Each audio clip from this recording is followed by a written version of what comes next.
Halo majikan, terima kasih udah klik video ini dan selamat datang di Mr. Things. Apa kabar dunia?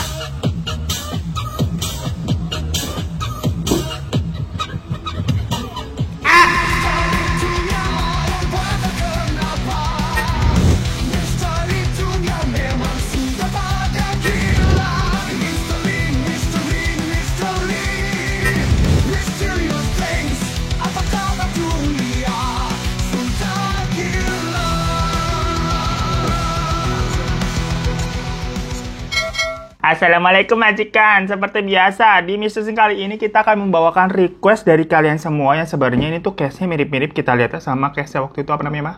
Baby Jelin. Kalian pernah nonton nggak tuh? Dimana ada orang tua yang tega ninggalin anaknya sendirian terlantar di rumah. Bedanya kalau si Baby Jelin ini itu kan anak bayi yang belum bisa ngapa-ngapain sendiri. Nah tapi kalau di case kali ini anaknya udah gede, bukan gede lagi udah 36 tahun. Namun masalahnya karena satu dan lain hal, anak tersebut tuh dianggap apa ya, ditelantarkan sampai-sampai dia tuh meleleh di sofa rumahnya.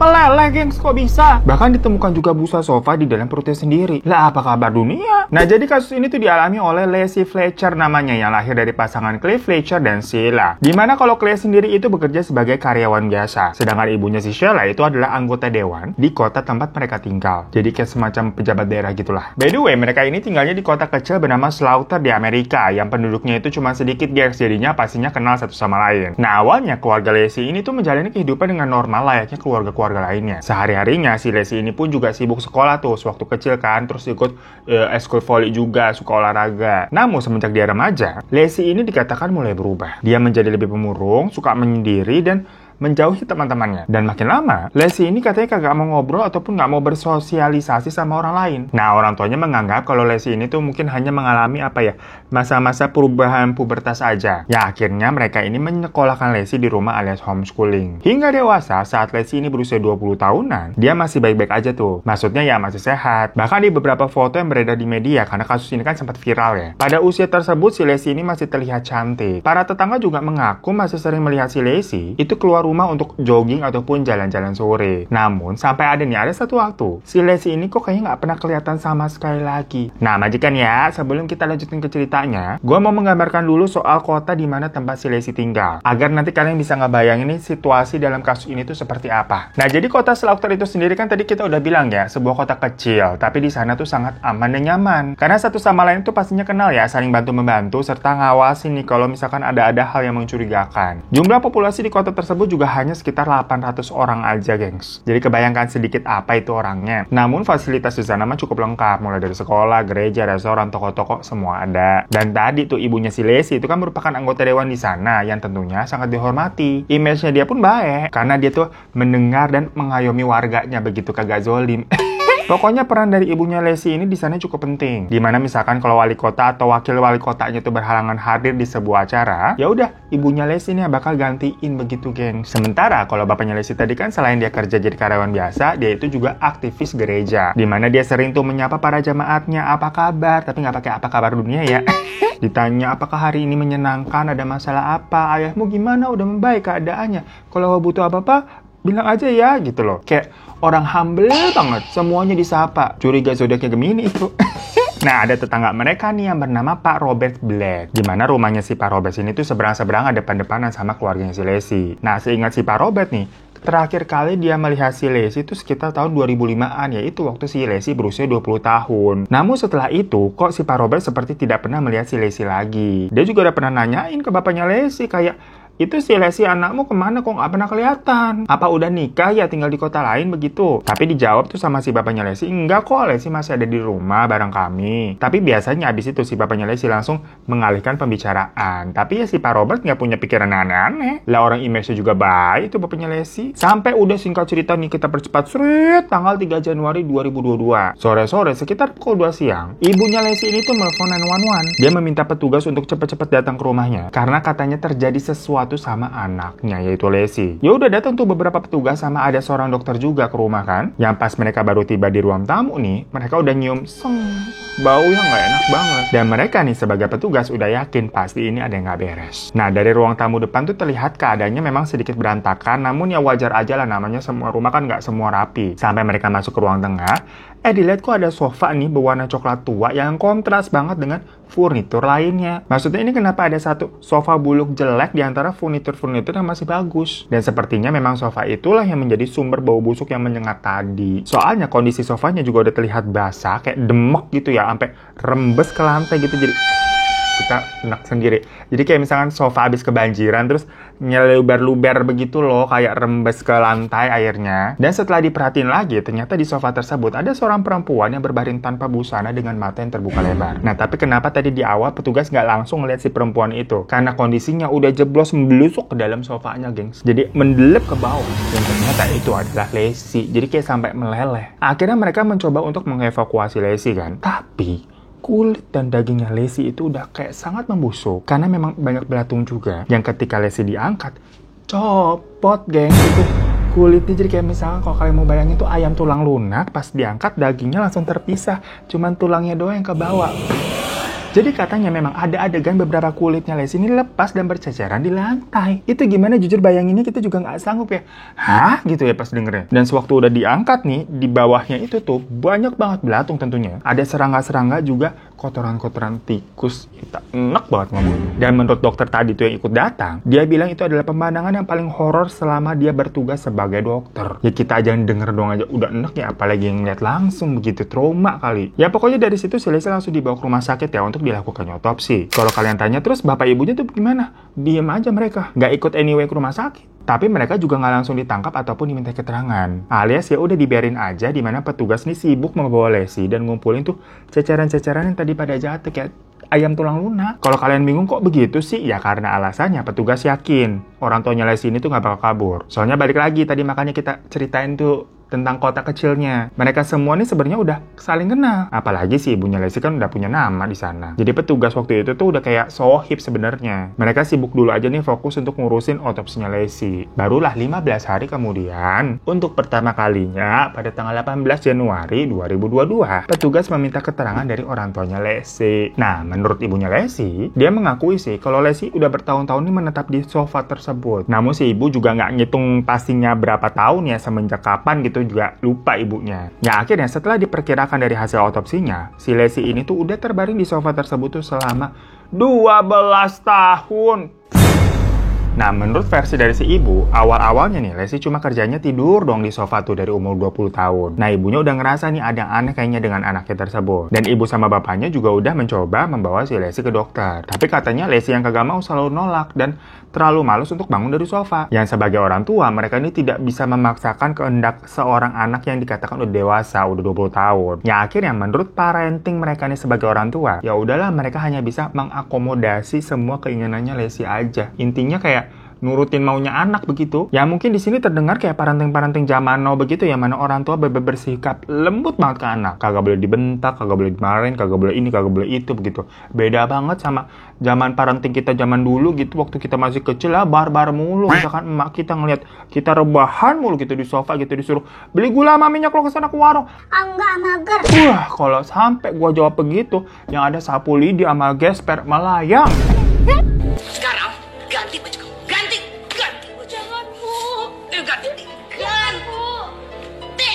Namun di sini geng, sebenarnya ini yang membuat cukup aneh banget kasusnya. Anehnya tuh super duper aneh bin ajaib, bin janggal begitu dari si orang tuanya si Lesi sendiri. Dimana kok ketika melihat anaknya tadi rebahan di sofa baik, nggak mau beranjak dari sana, bukannya diapain begitu ya? Ya 12 tahun lu bayangin aja, masa didiemin? Yang mana ya itu, mereka malah nyediain spot portable buat si Lesi buang air di tempat tersebut lah, malah didukung. Disiapin tisu, disiapin bedak bayi, sama ganti baju juga. Kan aneh ya. Mereka juga rutin tuh nyetel film-film favoritnya Lesi biar si Lesi enjoy. Yang intinya pokoknya ibunya ini bersikeras kalau dia nih merasa udah merawat dan memberikan semuanya buat Lesi. Tapi si Lesinya aja nih kagak ada niatan dari dirinya sendiri untuk bangkit dari sofa. Ya berarti kan salah dia gitu. Ya kalian kan pasti dengarnya kayak, hah? Gitu. Aneh banget ya. Lagi-lagi coba kalau itu emak kita, buah pasti teriak. Anak perawan malas-malasan mau jadi apa kamu, bangun. Pusing gue liat kelakuan lu. Pasti udah nyap-nyap.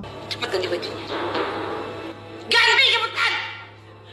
Iya. Atau mungkin minimal biar bangun dari sofa tuh harus disetel musik yang lagi viral tadi ya, kayak begitu ya kan.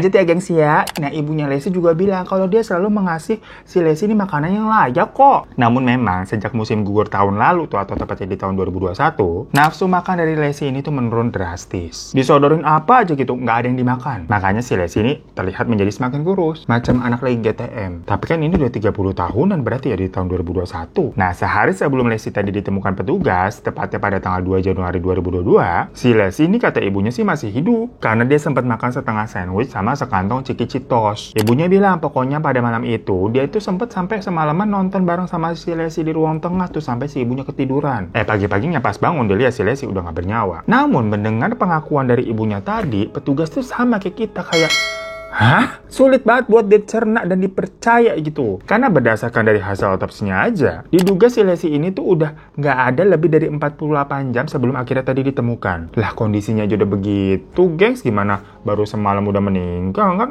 enggak ya? Udah gitu di lambungnya si Lesti juga nggak ada tuh yang namanya sisa-sisa sandwich ataupun Ciki Citos. Malah hanya ditemukan justru busa sofa sama fesesnya si Lesti sendiri. Jadi maksudnya si Lesti ini sepertinya makan busa sofa sama fesesnya saking kelaparan. Dari hasil otopsi itu juga diketahui kalau alat vitalnya si Lesti ini tuh mengalami infeksi yang besar kemungkinannya gara-gara area sekitar situnya tidak higienis. Macam ini tuh kayak anak bayi yang kalau telat diganti pampers bakalan ruam gitu loh. Tapi ini versi pampersnya kagak diganti bertahun-tahun. Yang mana kulitnya tuh sampai melenting-lenting terus lecet-lecet luka. Aduh ngilu banget dah. Selain infeksi di area vital tersebut, Lesti ini juga mengalami yang namanya luka baring. Jadi luka baring itu adalah luka karena terlalu lama berbaring. Namanya luka baring. Ya atau karena terlalu lama berada di posisi yang sama begitu aja gitu loh. Hal ini bisa terjadi karena area tubuh yang dipakai buat berbaring tersebut yang kayak nempel ke suatu benda, misalkan ke kasur, ke sofa gitu ya. Jadi kekurangan oksigen yang bikin jaringan kulit tuh bisa semacam melepuh. Cara untuk menghindari luka baring ya dengan membuat tubuh tersebut terus bergerak ke beda arah. Makanya nih misalkan hal ini sebenarnya kerap terjadi sama manula atau pasien stroke yang jarang bergerak, kan susah ya mereka bergerak. Misalkan di kasur aja gitu. Nah biasanya memang harus dibantu sama orang buat dibolak-balikin tuh anggota tubuhnya setidaknya setiap 3 jam sekali gitu gengs. FYI aja nih biar paham kalian. Nah asumsi Lesti mengalami luka baring dan ruam parah ini itu dikarenakan ketika ditemukan daging pada bagian bokong sama punggungnya udah kekikis dan dimakan belatung. Jadi bagian belakangnya ini yang senderan mungkin duduk terus di sofa begini kan selama bertahun-tahun, jadi luka tuh dari punggung sama bokong. Apalagi kan buang kotoran sama urinnya sendiri di situ yang lebar gitu ya, namanya feses sama urin kan bersifat asam. Nah tapi sebenarnya si Lesti ini kenapa sih? Apa iya dia kagak mau pergi dari sofa itu selama bertahun-tahun? Kan aneh. Maksudnya sakit, lumpuh, apa bagaimana gitu loh. Nah sayangnya kasus ini memang menjadi kasus Mrs. Things alias jawabannya kagak ada. Gak ada yang tahu pasti sampai sekarang apa yang terjadi dengan Lesti. Karena di sini hakim sudah menyatakan kalau kasus ini tuh bukan kayak kasus orang tua yang ngurung atau nyiksa anaknya, misalkan bandel, badung, apa bagaimana. Enggak. Si Lesti kan gak dikurung di kamar, orang di ruang tengah. Dia mau keluar juga bisa, tapi kenapa dia kagak mau gerak dari sofa? Dan yang membuat lebih aneh, kenapa tadi orang tuanya nggak maksa untuk melakukan perawatan medis ke anaknya? Minimal ngecek kalau si Lesti kagak mau bangun dari sofa, ya panggil dokter lah ke rumah. Malah ya udah dibiarin begitu aja. Selama bertahun-tahun ini loh, minimal apa? Itu orang tuanya kagak kebau. Nama kotornya si Lesti kan aneh banget ya. Nah makanya kalau mungkin kalian berpikir sama kayak kita, apa jangan-jangan Lesti lumpuh atau semacamnya gitu kan? Yang mana menurut orang-orang sekitar, si Lesti ini dulunya mah seger buger, rajin olahraga soalnya. Dari sinilah banyak teori-teori mengenai kasusnya Lesti. Teori pertama mengatakan kalau Lesti itu seorang autis dengan sindrom Asperger. Nah, jadi sebenarnya ini dari mulut orang tuanya ya. Orang tuanya itu berpendapat kalau kemungkinan si Lesti ini tuh sebenarnya autis. FYI aja, autis ini bukan penyakit ya, gengs ya, melainkan sebuah kondisi neurologi saja. Maksudnya sebuah kondisi yang mempengaruhi cara berpikir dan berkomunikasi seseorang. Autis itu juga bermacam-macam. Ada yang kesulitan ngebaca ekspresi wajah dan kontak mata, yang membuat mereka mungkin sulit untuk berkomunikasi. Tapi juga ada autis yang misalkan punya perasaan lebih peka dan perasa. Intinya setiap autis ini punya kondisi yang berbeda-beda. Nah, si ibunya tuh menduga kalau katanya si Lesti adalah anak autis karena kan mendadak di umur berapa dia menjadi sangat pendiam dan gak suka bersosialisasi. Ya mungkin aja si Lesti ini sebenarnya terkena autis dengan sindrom Asperger tersebut, yaitu adalah gangguan perkembangan bersosialisasi dan berkomunikasi secara efektif. Tapi lagi-lagi hal ini aneh karena kan sebelum si Lesti di homeschoolingin, dia kan di sekolah biasa. Nah, teman-temannya Lesti di sekolah tersebut mengatakan kalau ya Lesti memang pendiam sih, tapi dia tetap well welcome ketika ada temennya misalkan ngajak main, ngajak ngobrol, dan kelihatan lah maksudnya kalau misalkan memang ini anak autis atau tidak. Justru teman-temannya malah kaget kalau di akhir 3 SMP tiba-tiba si Lesti ini tuh keluar sekolah dengan alasan homeschooling. Yang pada kenyataannya ternyata Lesti nggak pernah bener-bener dipanggilin guru buat homeschooling di rumah, alias ya kagak belajar dia. Dan ada fakta lainnya juga, pelan-pelan orang tuanya Lesti ini katanya mulai berhenti ngebahas soal anaknya tersebut. Bahkan nih beberapa orang baru yang baru kenal misalkan sama orang tuanya si Lesti, mereka nih nggak tahu kalau Lesti itu ada atau eksis. Dikira ini bapak ibunya kagak punya anak. Nggak pernah diceritain dan dibahas sama sekali habisnya. Dan jikalaupun si Lesti ini benar autis, ya kenapa lagi-lagi orang tuanya nggak ngecek ke dokter untuk mengetahui nih gimana caranya membesarkan anak autis. Makanya kan orang tuanya sus banget, aneh bin ajaib. Nah, teori yang kedua, Lesti ini tuh mengidap agorafobia lah, susah ya. Dimana agorafobia ini tuh merupakan salah satu jenis anxiety atau gangguan kecemasan, gengs. Gangguan ini tentunya menimbulkan perasaan takut dan khawatir yang berlebihan ya. Misalkan ketika berada di tempat baru atau di ruang terbuka atau di keramaian. Jadinya si pengidap ini tuh lebih memilih untuk tetap aja lah di rumah yang dirasa paling aman. Nah, agorafobia ini tuh biasanya lebih mungkin terjadi pada seseorang yang memang sudah punya anxiety lebih dulu. Kemudian anxiety-nya itu menjadi lebih parah karena memang tidak ditangani dengan baik. Maksudnya misalkan yang awalnya takut keramaian jadi nggak mau ketemu orang sama sekali dan udah ngunciin diri aja di dalam rumah. Karena memang pada penderita agorafobia ekstrim ini, mereka ini sukanya terus memilih untuk berada aja di dalam rumah, nggak pergi kemanapun sama sekali. Karena mereka menganggap rumah atau misalkan ada ruangan tertentu di dalam rumah ya kamar atau dalam kasus ini berarti sofa ya, itu adalah tempat yang paling aman di dunia. Bagi mereka nih, keluar rumah atau keluar ruangan tersebut adalah sesuatu yang mengerikan yang bisa mengakibatkan serangan panik yang serius. Ya teori ini sebenarnya mungkin saja terjadi ya, tapi memang tidak bisa dibuktikan karena kan ini bersifat psikis. Jadi dari otopsi nggak bisa dicari, hanya Lesti atau mungkin orang tuanya dan Tuhan aja yang tahu. Lanjut aja lagi ke teori yang ketiga, di mana Lesti ini tuh menderita lock syndrome atau sindrom terkunci. Nah, sindrom terkunci sendiri yaitu sebuah kondisi medis yang ditandai dengan kelumpuhan motorik total, tapi kesadaran dan kewaspadaan dari penderitanya ini akan tetap terjaga utuh. Namun, kasus sindrom terkunci ini tuh bisa dibilang sangat jarang terjadi, kayak macam langka banget. Misalkan kalau ada di film atau di sinetron, biasanya